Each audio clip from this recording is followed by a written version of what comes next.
ಮಂಡ್ಯದ ಮನ್ಮೂಲ್ ಚುನಾವಣೆ ಫಲಿತಾಂಶ 7 ಕುರ್ಚಿಗಳನ್ನು ಭದ್ರ ಮಾಡಿಕೊಂಡ ಕಾಂಗ್ರೆಸ್, 4ರಲ್ಲಿ ಜೆಡಿಎಸ್ ದಿಗ್ವಿಜಯ, ಮದ್ದೂರಲ್ಲಿ ಇಂಡಿಪೆಂಡೆಂಟ್ ಗೆಲುವು.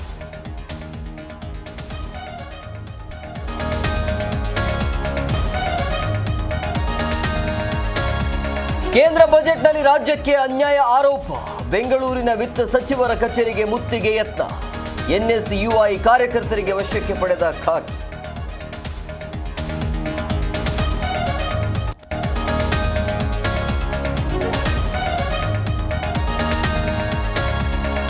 ಎಚ್ಡಿಕೆ ಸ್ವಕ್ಷೇತ್ರದಲ್ಲಿ ಕಾಂಗ್ರೆಸ್ ಶಕ್ತಿ ಪ್ರದರ್ಶನ, ಸಿಪಿವೈ ಗೆಲ್ಲಿಸಿದ ಮತದಾರನಿಗೆ ಅಭಿನಂದನಾ ಸಮಾವೇಶ, ಜೆಡಿಎಸ್ ವಿರುದ್ಧ ಮುಗಿಬಿದ್ದ ಡಿಸಿಎಂ ಡಿಕೆಶಿ.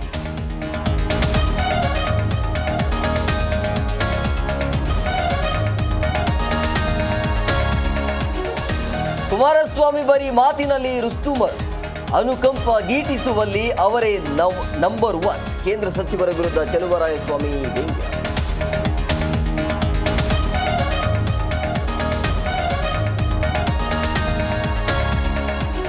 ಬೆಂಗಳೂರಲ್ಲಿ ಮತ್ತೆ ಒತ್ತುವರಿ ತೆರವು ಸದ್ದು, ಕೆರೆಗಳನ್ನು ನುಂಗಿ ನೀರು ಕುಡಿದವರ ವಿರುದ್ಧ ಕ್ರಮ, ತೆರವು ಕಾರ್ಯಾಚರಣೆ ಜಿಲ್ಲಾಧಿಕಾರಿ ಆಪರೇಷನ್.